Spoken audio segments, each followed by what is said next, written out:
So we all have these voices in our head. We like to not listen to them.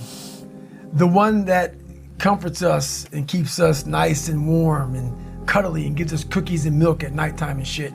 We like that voice. That voice, the one we want to always hear, which is why people don't like to listen to me a lot. Some people do, some people don't. The only thing that changes you is being real.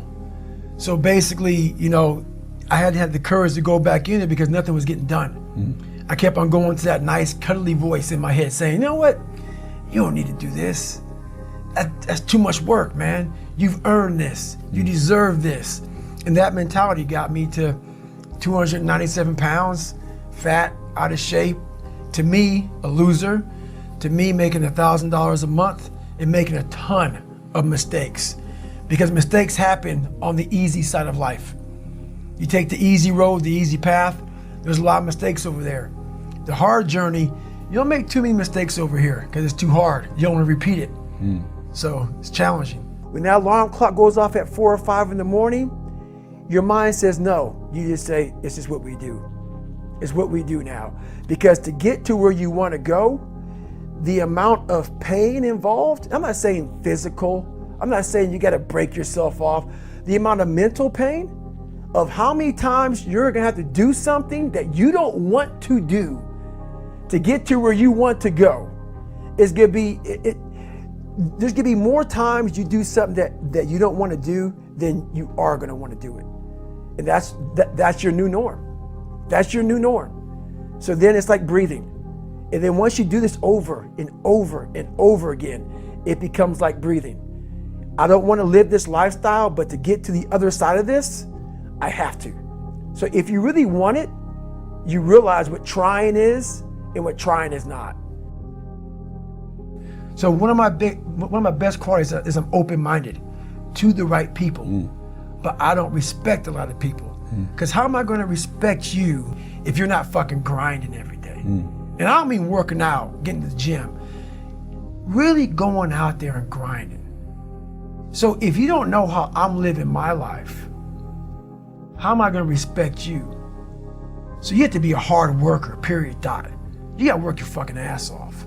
That's where I gain respect for you. So if you're working hard every day, now you have an opinion in my eyes. But if you're just a guy who talks shit and you live this fucking life of talking shit, come on, dude. I understand one thing.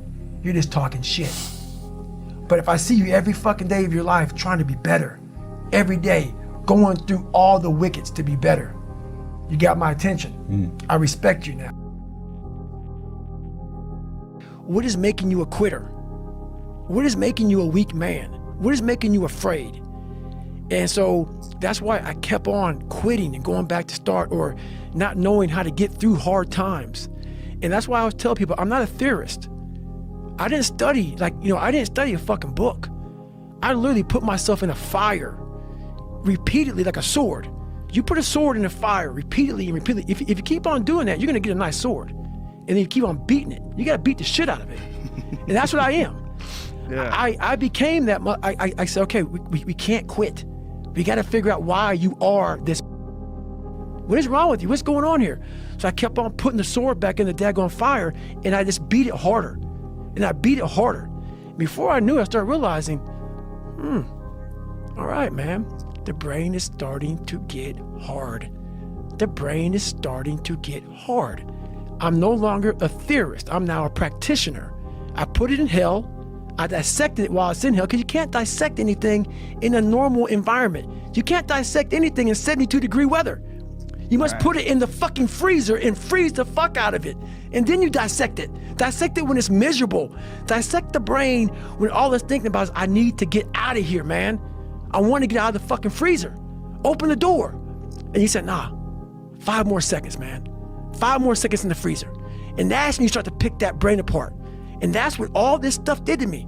I kept on putting myself back into the freezer or the fire and beating the shit out of myself. Are you accountable for what you're doing? Are you accountable, and I mean to the T, for what you're saying? I am. And that's where it started. It started with that total accountability of, let's not lie today. Let's tell people the truth about who you are. And when you can get on and tell someone, like I'm doing right now, exactly how fucked up you are, that's the goal in life. To put your life on a billboard, on the busiest road, in the busiest highway in the world, and say, this is how fucked up I used to be.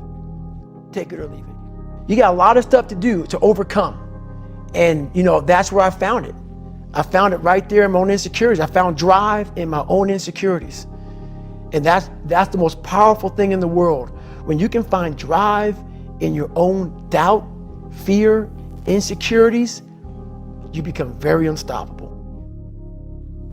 You're gonna find peace from going to war with yourself, because we all got shit. We all got shit. People look at me, the reason why my story resonates with people, because I don't hide. I'll tell you exactly who the fuck I am. I will admit to it. People are great at hiding.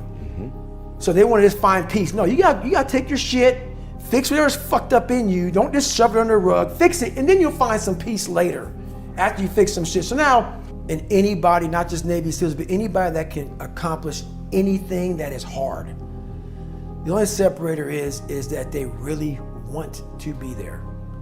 There's some people that get inspired, and that inspiration moves them to try to do something. But the inspiration is very high right now in this nice environment. We're in a nice environment.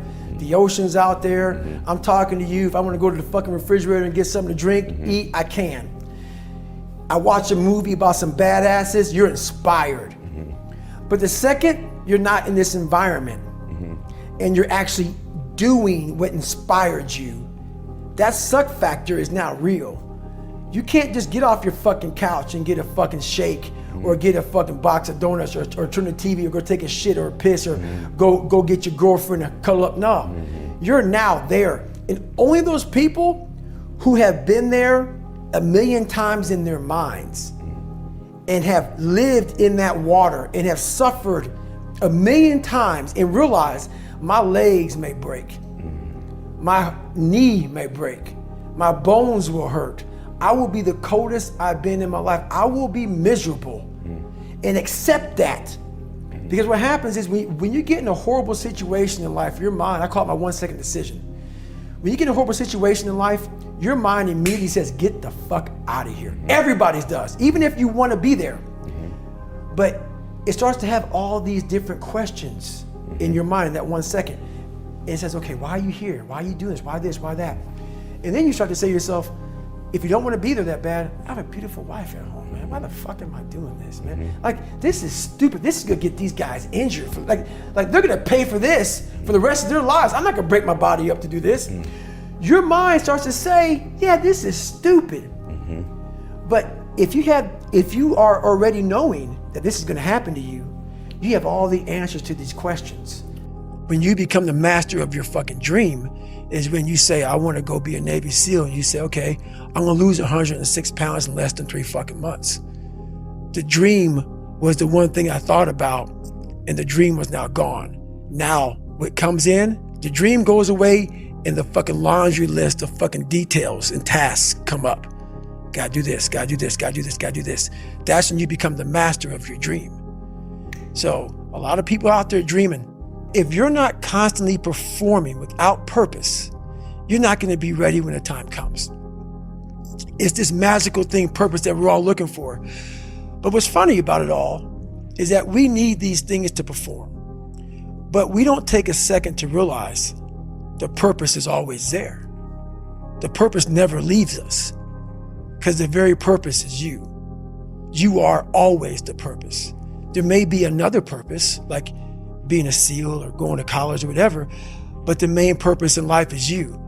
So if you wake up in the morning and you don't want to do something, you don't care enough about yourself. And that's what you need to really research is, man, why am I not doing this for myself? Because that is the number one purpose in life, is to better oneself. So that's the only purpose I fucking need.